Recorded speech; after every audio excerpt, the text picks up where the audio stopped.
toi, Dieu t'a mis dans la manne. La manne, c'est curry et sucre. Haricot et riz. Atcheke coco. C'est dans le désert, on va voir ça.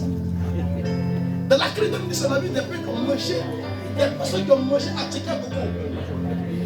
C'est dit? Pour avoir café baoulé, celui qui a café baoulé là, c'est quand on dit il a l'argent. C'est dans le désert, il y avait le désert. Donc Dieu peut traverser la nation, vous voyez, d'un domaine que si on sort dans ça là, mon ami, on va considérer nos frères, on va considérer tout ce qu'on va voir sur la terre. Parce que les Ivoiriens n'avaient pas compris le vrai désert. Donc ils prenaient l'argent pour aller dans les mares, dans les bars, dans le maquis. Il faut le show. Et l'Ivoirien soit 1 million, il est donné 105 francs dans sa poche. Les 105 francs sont son transport. Ça, c'est Ivoirien qui peut faire ça. Il n'a pas connu le désert. Donc, c'est normal quand il voit une jeune fille, même quand il lui fait une bise, il dit 100 000, c'est là le tapoumane. Mais ce monsieur ne connaît pas le désert, c'est normal. Mais quand il connaît le désert, même s'il a château d'argent, tu peux me demander, c'est Dieu. Ah oui, c'est Dieu. Pratiquement tout le monde se cherche un peu Dieu. Est-ce qu'on peut acclamer Jésus? Amen. Christ même étant Dieu, il a connu un peu le désert. Parce que la Bible dit que l'esprit l'envoie dans le désert pour être préparé. Et la Bible dit quoi? Il n'a pas mangé. C'est dans le désert là-bas qu'il part. Dit que le diable, qu'est-ce que le diable fait? Le diable vient se présenter, le diable dit, il sait qu'elle a déjà faim. Tu as faim, mon ami. Parce que le diable sait que où il est, c'est dans le désert. Donc dans le désert, rien ne pousse.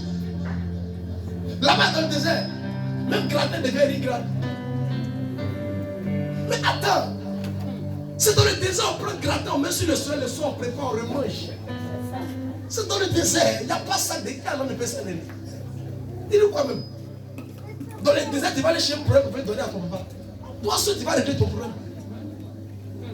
Dans le désert, l'enfant te regarde matin, il te dit, papa, il va à l'école. Il te dit, il y a un riz sur la table à manger. Hier, on a préparé un peu à laisser. Moi, je vais aller à l'école. Tu regardes ton père, puis tu ne le crois pas. Mais le père dans le désert actuellement. Donc le père vient de sortir dans le désert. Ça veut dire que son premier salaire qu'il a donné, il dit à sa femme, hey, après la maison, là, tout ce qu'on va manger dans la maison, c'est calculé. La femme a dit, mais tu travailles, il dit après et puis à quoi? Il travaille quand il a fait 8 ans de galère ici, tu n'as pas vu ce qui s'est passé. Mais quand tu n'es pas arrivé dans le désert, tu peux donner 2000 à ton fils, va à l'école. La femme vient, il dit, papa, il y a un peu petit, il y a un peu chaussure. C'est combien? C'est 25 000. Oh, mon fils, moi, il donne 30 000. Ton papa, l'argent, c'est rien. Mon fils, il ne faut pas faire comme les autres qui sont déjà là. Elle mange quoi? Papa, elle mange pain et puis haricot. Bon, toi, tu ne manges pas pain et haricot. Toi, tu vas manger toujours croissant. Croissant, c'est combien par jour? 300, 400. Mon fils, tu as 1000 francs. Chaque jour, tu mets croissant. Mais la famille ne connaît pas le désert, c'est normal. Est-ce que Pharaon a connu le désert? Pharaon n'a pas connu le désert. Mais quand Dieu a dit à Moïse, il va frapper ses premiers nés, ça veut dire. Ça veut dire que tout ce qui s'appuie là, il va transformer leur vie. Et il va voir un peu de désert. Là où vous partez là, il va voir un peu échantillon dans sa maison, il va voir un peu. C'est-à-dire où vous partez là, je vais voir échantillon dans sa maison. Là, quand il va voir là, il va vous laisser partir. Parce qu'il ne va pas permettre que ça se reproduise encore dans sa vie. Et quel est l'échantillon? C'est quoi? Frapper tous les premiers nés de l'Égypte. Dans tous les premiers nés de une famille, elle a réussi de la famille. Mais si tout a été détruit, il n'y a plus d'espoir. Mais quand Dieu envoie échantillon seulement là, il a dit, ouf, si il ne laisse pas partir, ça se répète, notre fois de fois, il n'y aura plus Égypte. Donc c'est pourquoi il a dit, prends tes femmes, prends tes enfants, et puis allez adorer votre Dieu. Parce que nous, notre Dieu, il a des principes. Notre Dieu, quand il te choisit, il va te déployer tout d'abord. Mais ce n'est pas lui. Il va t'envoyer dans un domaine où là-bas on va te préparer. On va te former. Là, lorsqu'il te positionne, tout le monde va témoigner que c'est lui qui t'a donné. Là, toi-même, tu pourras gérer tout ce qui vient vers toi. Mais si tu n'as pas une formation, comment tu pourras gérer ta vie? En te donne une somme de 100 000 comme salaire, tu dis c'est petit. Il y a d'autres là, ils cherchent au moins 50 000 comme salaire. Mais quand tu reçois 100 000, tu dis c'est petit. C'est parce que tu ne connais pas le désert, tu ne connais pas l'importance du désert. Même si tu gagnes l'argent facilement, il faut apprendre à gérer. Aujourd'hui, ce qui a détruit beaucoup de personnes, c'est qu'ils ont pris à donner de l'argent sans prétendre savoir qu'un jour cet argent peut finir. Pour des choses inutiles, j'ai investi dedans. Ils n'ont même pas de l'importance. Ils ont investi dedans et c'est ce qui a détruit les finances aujourd'hui du ministère. C'est ce que beaucoup de chrétiens ont commis des erreurs. Quand les parents l'appellent un peu, on appelle 20 000, mais 40 000. Tu ne cherches même pas à savoir le problème que tu donnes. Pourquoi? Parce que tu veux être le bon. Attends, regardez quelque chose. Je vous dis, ne soyez pas gentil, mais soyez bon. Parce que la gentillesse emmène à la destruction. Mais la bonté est divine. Donc si tu es gentil, tu finiras par être pauvre. Mais si tu es bon, ça finira par porter la gloire sur toi. C'est pourquoi lorsque Paul et puis Jean montaient à l'église au temple, la Bible dit qu'il avait un mendiant. Il avait un homme paralysé depuis 40 ans. Qu'est-ce qu'il a dit à Paul et Jean? Il a dit, nous te donnons un peu d'argent. Paul a dit quoi? Regarde-nous dans les yeux.